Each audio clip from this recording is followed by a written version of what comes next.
There was also evidence of chronic battering with extensive healing, jaw fractures, and 3 healing posterior rib fractures. So there were injuries to the jaw that had began to heal.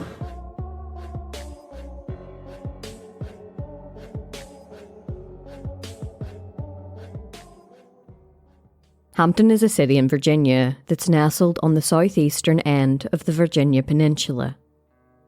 As one of the oldest continuous English-speaking settlements in the United States, its roots stretch back over 400 years. The city played a pivotal role in the space race, with local engineers and scientists contributing to the success of numerous space missions. Amidst Hampton's rich history and thriving communities lies the Bayside Mobile Home Village on Atlantic Avenue, a residential area that tells its own unique story. The village, like many mobile home communities, offers affordable housing to a diverse mix of residents, from young families to retirees. Among the rows of modest mobile homes, one in particular stood out. A small, weathered structure with a porch cluttered with a haphazard array of household items. Children's toys were scattered across the worn wooden steps, mingling with old shoes and plastic bags. The yard, which was overgrown with long, ragged grass, seemed to tell a tale of neglect, or perhaps of a family overwhelmed by life's challenges. Just after 11:30 a.m. on the 24th of June 2019, a phone call came into Hampton Police from this unassuming home. The caller reported that their son had vanished in the middle of the night.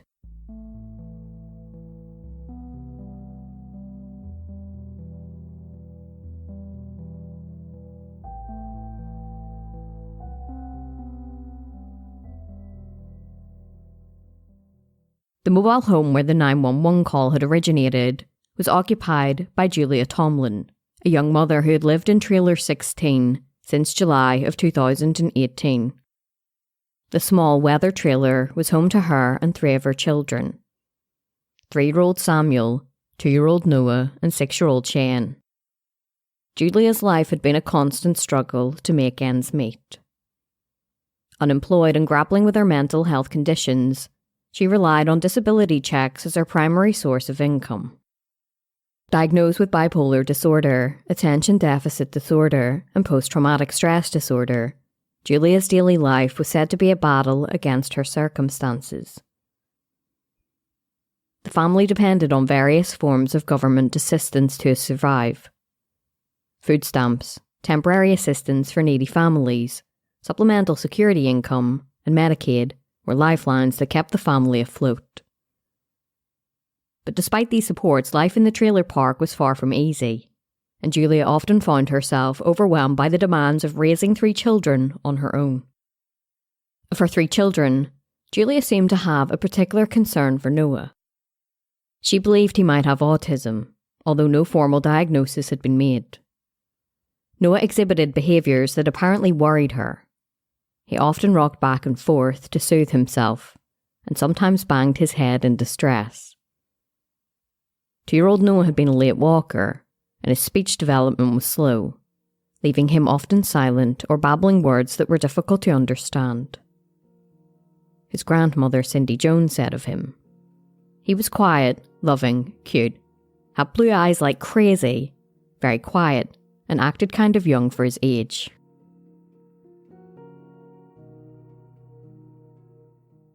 The phone call that had come into police to report a missing child was from Julia Tomlin. It was Noah that had disappeared. She told the operator that she had put Noah to bed at around 1 a.m. the night before, but when she went to wake him at 11 a.m, he was gone. She said that she searched the trailer and vicinity before she reported him missing. The search for Noah began swiftly, with detectives immediately focusing their efforts on the family home. It was the first place they needed to rule out, and they left no corner unexamined, moving methodically from room to room, checking closets and under beds. They checked even the smallest nooks where a frightened child might hide. But as the minutes ticked by, it became clear that Noah wasn't there. While the search was ramped up, Julia went to Hampton Police Headquarters voluntarily to speak with Sergeant Curtis Crouch. She detailed more of their movements in the lead up to Noah being discovered missing. She said that the day before, one of her other sons came over to eat some leftover pizza. The children had been up late, eating leftover chocolate, she said. They'd gone to bed at around 1 a.m. Noah was in his own bedroom, while 3-year-old Samuel was in his bedroom, along with his 6-month-old sister, Cheyenne. Julia told Sergeant Crouch that when she found Noah missing from his bedroom, she noticed that his blanket was on the floor. She suggested that somebody may have come into the home during the night and took him. With a sense of urgency mounting, the detectives expanded their search beyond the house, fanning out into the nearby neighbourhoods. They moved quickly, knocking on doors, questioning neighbours and scanning the streets and alleyways for any sign of the boy. If he had wandered off, he was only 2 years old and he couldn't have made it too far from the family home. Patrol cars cruised the area, their lights cutting through the growing twilight as officers combed every park, playground, and empty lot in the vicinity. But still, there was no trace of Noah. The search area broadened further, and attention turned to the surrounding landscape. The family's home wasn't too far from Buckrow Beach, a stretch of sand and surf that bordered Mill Creek and the Hampton River.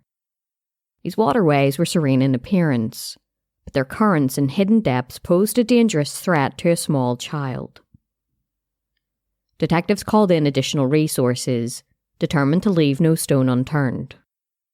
A police helicopter was dispatched, its searchlight sweeping over the coastline and treetops as it hovered above, providing a bird's-eye view of the terrain.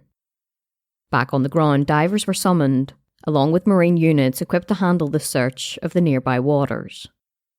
The divers scoured the depths of Mill Creek and Hampton River, moving through the murky water, their hands and eyes trained for any sign of the missing boy. When nothing of interest was found, they moved to the salt ponds area and suspended the trash collection. The detectives then searched the full trash cans that lined the streets in the area and asked business owners for their permission to search their trash as well. To those in the community, it was a very ominous addition to the search, and it made many wonder if they were searching for a body that had been disposed of in the trash. The community had come out in their hundreds to assist in this search, with one neighbour, Bobby Griffin, commenting, "I've been searching everywhere. It's a little kid, and I do care." After an unfruitful day of searching, the FBI got involved, along with the Virginia State Police. Detectives asked anybody in the area to be vigilant, and if they saw something, say something. They further asked that if anybody had any surveillance cameras in the area, to check them from 1 a.m. till 11 a.m. on the night that Noah vanished. Police Chief Terry Salt stated in the media, "We're turning over every stone. We're doing everything we can to bring this child home safely." He added that they weren't ruling anything out, from Noah having just walked away from the home to foul play. But by day 3 of the search, the detectives' attention had been turned to the city's landfill. Chief Salt stated, "We did 4 search phases in the immediate area of Buckrow Beach where Noah was last seen. The 5th stage is the landfill, so from our previous experience in previous investigations, this is one of the elements that needs to be explored for a missing person case." He made it clear that nothing had been found that led them to the landfill. It was just a logical place for them to search, given it had been 4 days since Noah disappeared. In announcing the new angle of the search, Chief Salt said that something suggested they didn't believe Noah had just wandered off. He had said, "This toddler was not very mobile. He'd take a few steps, fall down and pick up, take a few steps." He also added, "There's somebody out there that likely knows something. We need that piece of information to help guide us as well." It was becoming more and more clear that detectives were now searching for a body.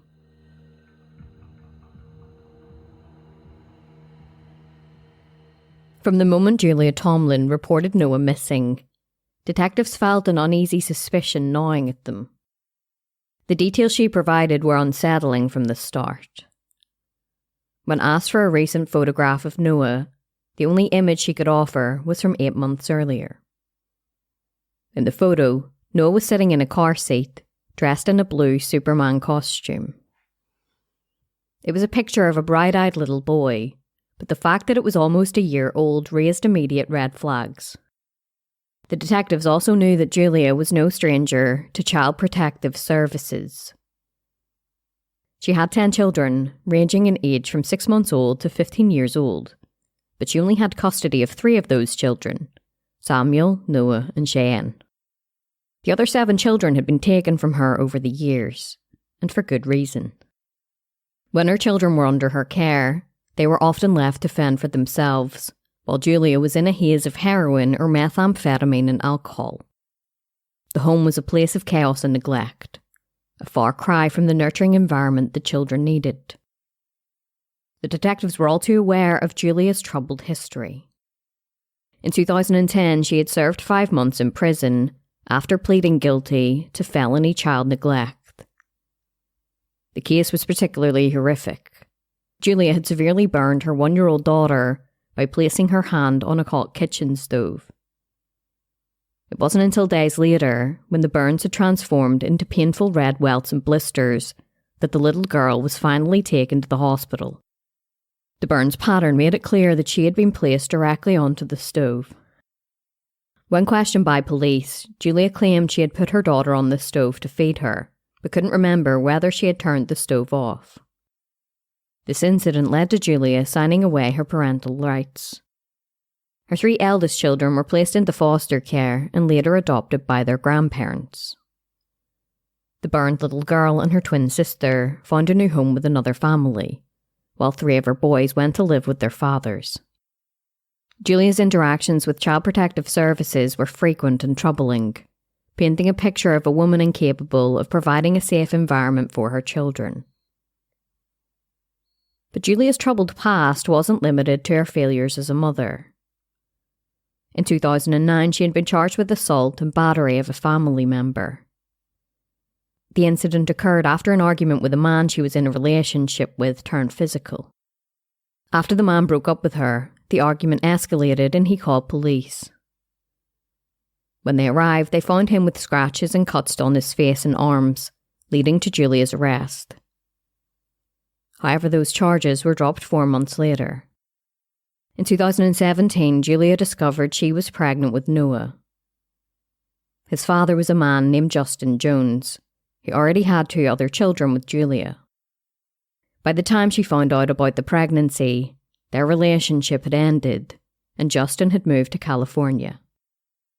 Julia chose not to tell him about the baby, and when he eventually learned that Noah had been born, he reached out to her. Julia coldly told Justin that Noah wasn't his, and to never contact her again. Julia wasn't prepared to care for another child, and shortly after Noah was born, he was placed into foster care. Eventually, however, he was returned to Julia along with his 2 siblings, Samuel and Cheyenne. Despite her history, the system had given her another chance. A chance that, as it turned out, would have tragic consequences. The detectives obtained a search warrant for Julia's home, hoping they could find something to indicate what had happened to Noah. In one of the bedrooms, they came across what appeared to be bloodstains on the walls, on the headboard of a toddler's bed, and a toy chest. They called in the assistance of forensic experts who enveloped the home in crime scene tape and began collecting evidence. In addition to the bloodstains, they removed clothing, parts of a car, a bedsheet and a blanket, all of which appeared to have blood on it. The bedsheet had been discovered stuffed about halfway down into the kitchen trash can. These items were then transported to the lab to be analysed. A red polo shirt, sized 5T, was found to have blood in 6 different stains. The bedsheet was found to have blood in 9 different stains. These bloodstains were then compared to Noah's DNA, and it couldn't be eliminated as the source. However, his siblings were eliminated as the source, leading detectives to believe the blood had most likely come from Noah.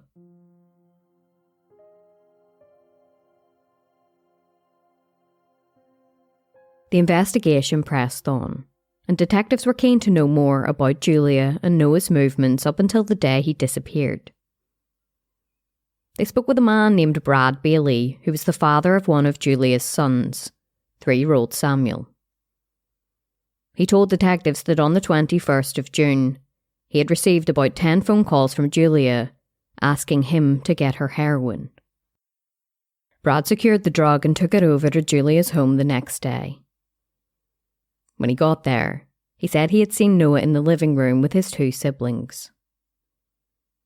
Julia told him that her health was bad, her liver was failing, and she needed the heroin to clean up before a visit from Child Protective Services. He said, "A bunch of bullcrap if you ask me." Detectives also spoke with a man named Brian Noel. While DNA had since proved that Justin was the father of Noah, Julia had been sleeping with Brian at the time of Noah's conception. They had dated from 2013 until 2016, but had become reacquainted in April. There had been some speculation that Brian might have been Noah's father, and he went over that day to have his daughter meet Noah. He knocked on the front door, but Julia refused to let him in. She said that Noah was fast asleep, but Brian really wanted to see the boy he believed could be his son. He asked if he could just have a peep in Noah's bedroom without waking him, but Julia refused. While Noah was allegedly in bed, Brian saw that his 2 siblings were awake. Detectives believed more than ever that Noah was most likely dead at this point, having been killed by his mother.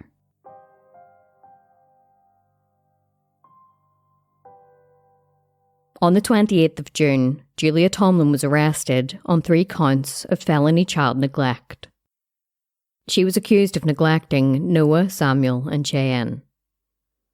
The charges stemmed from a recent interview Julia had with detectives. She said that after Brad had dropped the heroin over, she took it. She said that sometime later she found that Noah had soiled his diaper and needed a bath. She then claimed that Noah had drowned in the bath and struck his head. Julia said that she gave him CPR before she moved him into a bedroom where she realised that he was dead. She said she packaged Noah into an empty diaper box and wrapped it in trash bags. When Brian and his daughter arrived later that night, Noah was dead in the bedroom. Julia said she then called her friend, Timothy Parker, to throw the package away. However, she said that Timothy had no idea the package contained the body of her son. When detectives spoke with Timothy, he said he threw the package in the dumpster.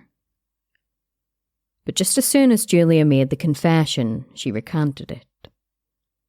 She said that Noah was actually alive, and she had given a false statement to prove a point.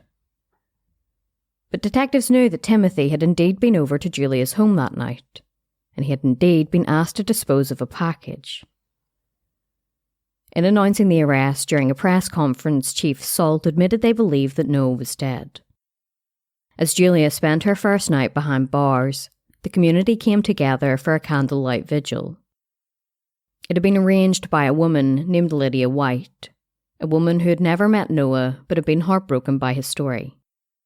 Over 100 people huddled together, clutching tightly to the candles that flickered under the breeze.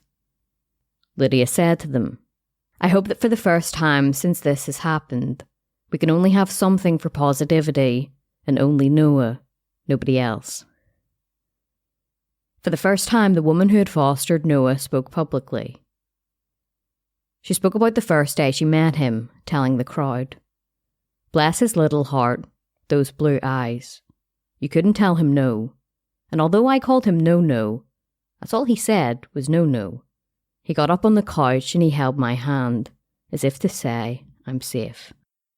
Many of those in attendance wore green or brought green balloons. It was the same colour Noah was reportedly wearing when he disappeared.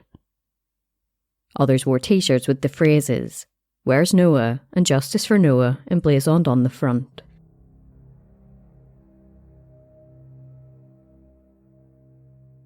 On the 2nd of July, Julia appeared in court for her arraignment. She asked for a court-appointed attorney and told the judge she was disabled and lived on a disability payment of little more than $700 per month. She was appointed a defence attorney from the Hampton Public Defender's Office, and her preliminary hearing was scheduled for the 29th of July. She was also ordered to be held without bond. The search for Noah pressed on, with an intensity that mirrored the growing desperation of the detectives involved.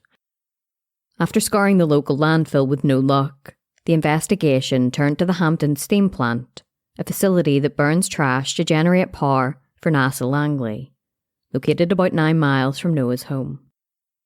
This new search site presented its own set of challenges, as more than £2 million of trash were piled across the premises. This task is grueling beyond belief, said police spokesman Reginald Williams. He explained, "The city of Hampton dumps its waste into 2 locations, the landfill and the steam plant. The volume we're dealing with is unimaginable. As if the mountain of trash wasn't enough, the detectives had to contend with oppressive weather and the hazard environment where gases from the decaying waste needed to be constantly monitored. The work was painstaking and slow. Crews used excavators to lift massive piles of rubbish from one section to another, and then, with gloved hands, they sifted through each load, hoping to find any trace of the missing boy. The limited daylight hours restricted their search to the daytime, adding to the mounting pressure to find Noah before it was too late. On the morning of the 3rd of July, at 8:50 a.m, the detectives were combing through a particularly daunting pile of trash that had accumulated in the incinerator. The methodical process continued. Each bag was carefully handed to the sergeant, who would then slice it open with a box cutter, revealing its contents. Detective Jared Washington picked up a bag that emitted a particularly pungent odour, exacerbated by the summer heat. As he passed the bag to the sergeant, the stench intensified. The sergeant tore the bag open, releasing a wave of foul air that immediately overwhelmed the group. Detective Washington later recalled, "When the bag opened, I heard something inside that sounded like a hollow object clanking. Inside the bag was the badly decomposed remains of Noah." The sight and overpowering smell forced Washington to flee the incinerator, gasping for fresh air as the grim reality of the discovery set in.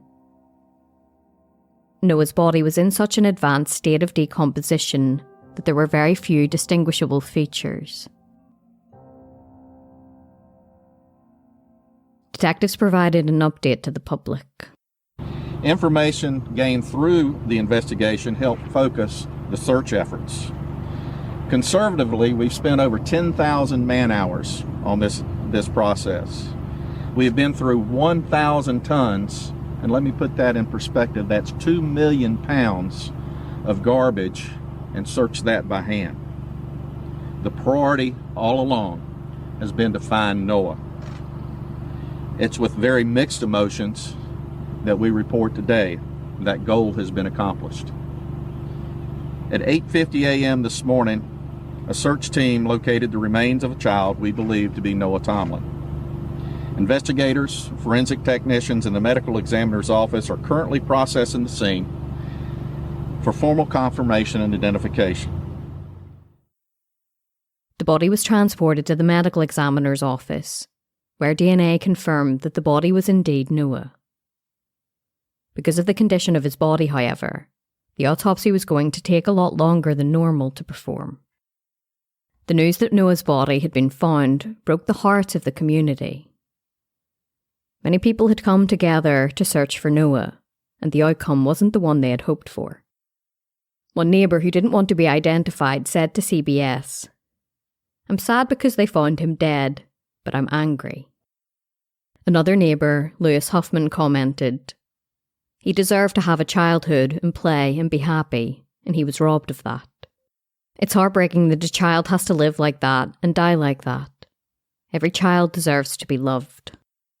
For the first time, Noah's grandmother, Cindy Jones, spoke publicly about what had happened. She posted on Facebook that she and Noah's father, who was her son, had remained silent because of Noah's siblings. 3 of them were in her custody after she adopted them in 2011. They were old enough to read what was being said in the newspapers and social media, and that the family thought it was best for them to remain silent while the search for Noah was ongoing. Cindy then added, "It was our true belief and hope beyond hope that Noah would be returned home safely and that his disappearance was nothing more than a sickening prank that had gone awry. We sincerely thought that Julia had arranged to have someone hide Noah as a means of upsetting Noah's father and getting back at him for changing his plans of going to her house the morning of his return." She revealed that on the 22nd of June, Noah's father, Justin, had returned from California to Virginia, and he was expected to visit Julia first. After Noah was born, Justin's parents informed him that he looked just like him, and Justin had wanted to meet him to see for himself. However, Justin decided instead to stop by his parents' home to see them and his 3 eldest children. Because of the family conflict, Noah's grandparents didn't actually get to know him. They had only met him once, but his grandfather commented in the media that in the lead up to Noah's disappearance, Julia had seemed to get herself back on track. There had been plans for them to visit Noah again. His grandfather, Vincent, recalled, "I was shocked and didn't want to believe she did anything wrong, but the more we were looking at it, the more I knew she was involved. An innocent life was taken so soon." Cindy added, "It's been very hard. I wish I could have known him the way I know my other grandchildren, but we will know each other someday." Among the siblings who lived with Cindy and Vincent was Leanna, who said, "I just think of the positive parts of the situation, like Noah's no longer suffering. I believe he's in a better place." The family criticised Child Protective Services and called for stronger child welfare laws to prevent another child from suffering the same fate as Noah. At the time, it had been estimated that 25 to 30% of children who die from abuse were already known to social services. Noah had tragically become one of those statistics. Federal policies have focused on keeping families together, which led to Noah being returned to his mother. The latest expression of this approach, the Family First policy, ties state reimbursements to efforts that prioritise family preservation, even in dysfunctional situations. Critics argue that this misguided policy increases the risk of child maltreatment. Historically, child welfare services focused on the best interests of the child, rather than maintaining family unity at all costs. When details of Julia's troubled past and her children's mistreatment became public, there was an outcry. The public demanded answers about how Noah was allowed to fall through the cracks and meet such a tragic end.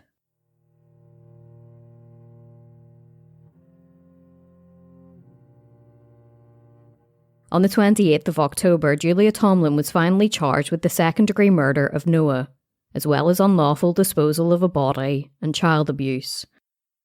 His autopsy had finally been completed, and it was determined that he had died of blunt force trauma to the head and battered child syndrome.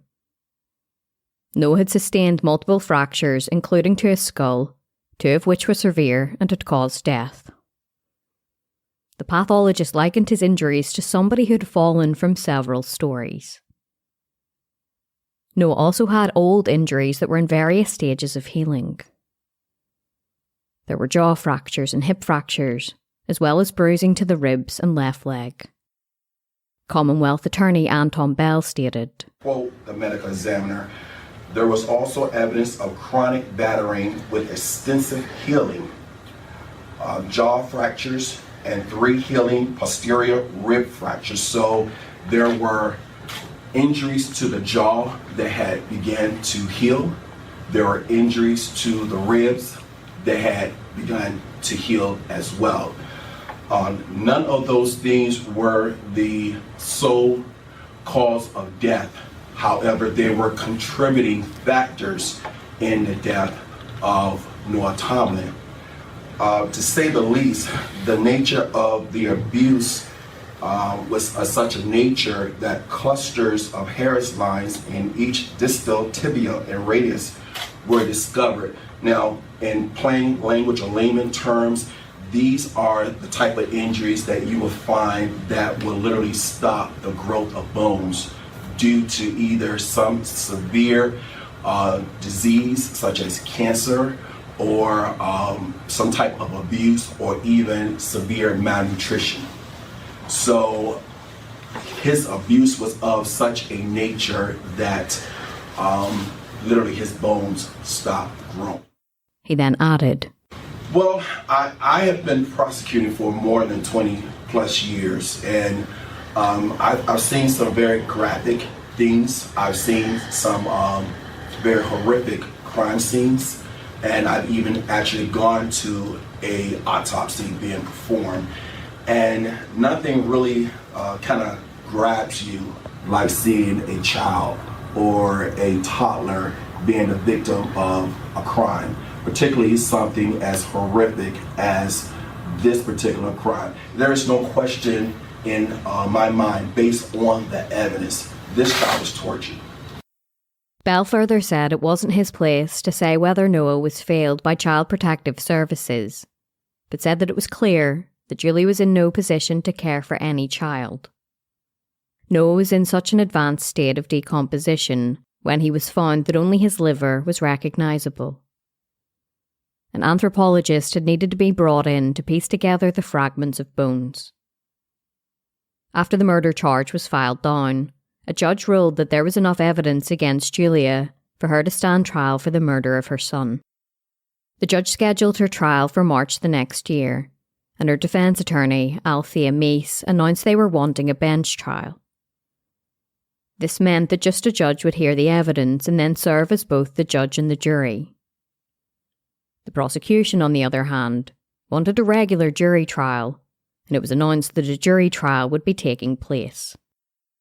In March, however, it was announced that the trial had been put on hold while Julia underwent a competency evaluation. In July, she was ruled fit to stand trial, and it was rescheduled for April of 2021, over a year later than the original trial date. But then the following year, the trial date was pushed back once more to January 2022. Julia Tomlin appeared in court on the 13th of December 2021, where she instead pleaded guilty to second-degree murder, felony child neglect, and concealing a dead body. The prosecution announced that they wouldn't be proceeding with several other child neglect charges against her. Attorney Bell stressed it wasn't because of a plea agreement, but instead because of a lack of case law. Despite the fact that Julia had pleaded guilty, her sister-in-law, Teresa, came to her defence.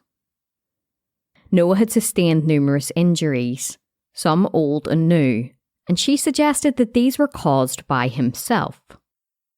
She said that because he was autistic, he often threw himself onto the furniture. She said, every time he went to bed, he would hit his head and part of himself on the crib. She then added, maybe some people are just afraid. She's so terrified because the whole nation is after her. It was her belief that Julia was innocent and that she had passed out from heroin use and didn't wake up in time to save Noah after he fell from his crib. After the guilty plea, some of Noah's family spoke with the media. His grandfather, Vincent, said to 13 News, Justice, he can never come back. Justice would be if he was alive, but since that can't happen, I guess this is the best we got. Attorney Bell announced that they would be seeking the maximum sentence, which would be 55 years for all of the charges. When he was asked by reporters about Noah's injuries, he bluntly responded, imagine a baby with no arms, no limbs, and only a few strands of hair from his head. Julia Tomlin returned to court on the 26th of July, where victim impact statements were presented. Her eldest daughter, a 19-year-old girl who asked to not be named, cried as she testified about the abuse and neglect she and her siblings had endured. She said that when she was 6 years old, she was often left to care for her two younger siblings. She tearfully said, "My mother, Julia Tomlin, has never been fit to be a parent. She's only cared for herself and has never prioritised the needs of any of her children, even when she claimed to be doing so. All of her children have been removed from her care and should never have been returned to her care." She said that Noah received the very worst, and in the 2 short years he lived, he had witnessed pure hate and cruelty from the woman who was supposed to care for him. The defence team were hoping for leniency, but they didn't call any witnesses. Defence attorney Tyrone Johnson did ask the judge to consider the mental and physical abuse that Julia had endured.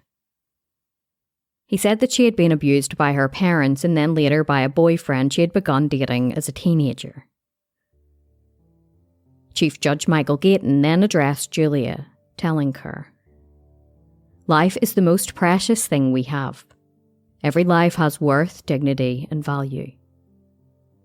He then handed Julia Tomlin the harshest sentence possible: 55 years in prison. The judge said he couldn't live with himself if he had have sentenced her to any less. He further said that the sentence needed to speak to the value of Noah's life and should address the severity of the abuse he had endured during his short life. Julia was then asked whether she had anything to say. She shook her head no.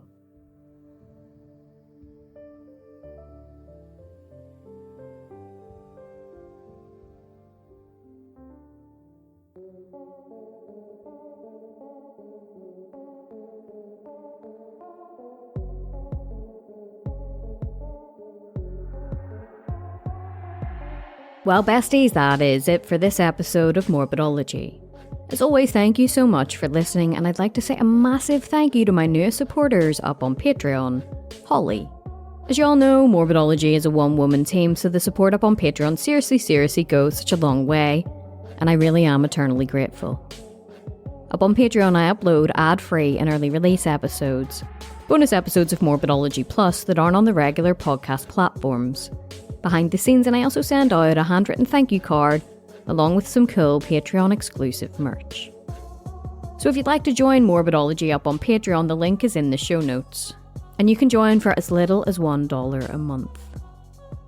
Morbidology also has a private Facebook group, so if you're interested in joining that and sharing any feedback on the episodes or thoughts on the cases, please feel free to do so. Remember to check us out at morbidology.com for more information about this episode and to read some true crime articles. Until next time, take care of yourselves, stay safe, and have an amazing week.